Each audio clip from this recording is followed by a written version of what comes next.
cover-up. It began in Roswell, New Mexico. Near White Sands and Alamogordo, Roswell was home base for many early tests of atom bombs and guided missiles.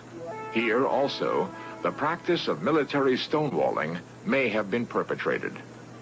The case began when Roswell businessman Dan Wilmot witnessed an amazing object over the town. His son tells the story. This was their home in July of 1947. It was one summer evening. They were sitting out here. Dad looked up in the west and saw an object that came down and had lights blinking, and it was rather frightening to him, but he said all of a sudden it seemed to rock a little bit and sort of counterbalanced itself, wiggle a little bit, and then seemed to settle down and take off at a rapid rate of speed. The next day, reporters heard that the Air Force had found fragments of the mystery object crashed on a remote ranch northwest of Roswell. Excitement ran high until officials announced it was only a weather balloon. Major Jesse Marcel, in charge of the operation, now tells a far different story. They took pictures, of course. They had a whole flock of microphones there. They wanted me they wanted some comments from me, but I wasn't at liberty to do that.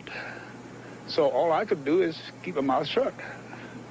And General Ramey is the one who discussed, told the newspapers, the newsmen, what it was and to forget about it. It was nothing more than a weather observation balloon, of course, which we both knew differently. Major Marcel had to keep silent because of his strategic position at that time. He was in charge of all security and intelligence on atomic tests in the United States and the Pacific. Marcel retraced his secret recovery operation across the hot New Mexico desert.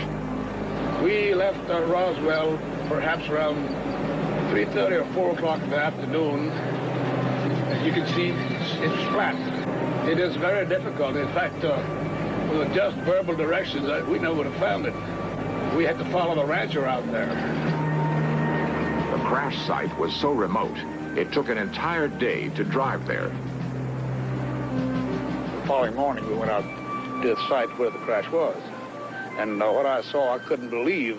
There was so much of it. It was scattered over such a vast area. So we proceeded to pick up as much of the debris as we could, loaded in a wagon. We filled that up. It took us a good part of the day to do that, because there were such small fragments that we had to do a lot of picking. We found a piece of metal about 1.5 to 2 feet wide and about 2 or 3 feet long.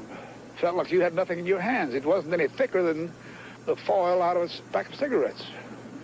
But the thing about that got me is that you couldn't even bend it, you couldn't dent it. Even with a sledgehammer would bounce off of it. So I knew that I had never seen anything like that before. And as of now, I don't know what it was. There is new evidence that the FBI then got into the case with a different cover story. Lawyer Peter Gersten, searching through declassified government documents, came across a mention of the Roswell case. One of those documents related to an incident in Roswell, New Mexico, which indicated that the object which had crashed was an experimental kite.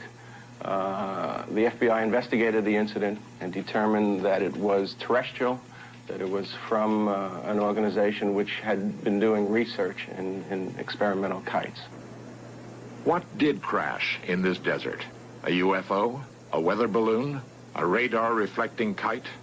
It was not anything from this earth that I'm quite sure of, because I was, being an intelligence officer, I was familiar with just about all materials used in aircraft and our air travel.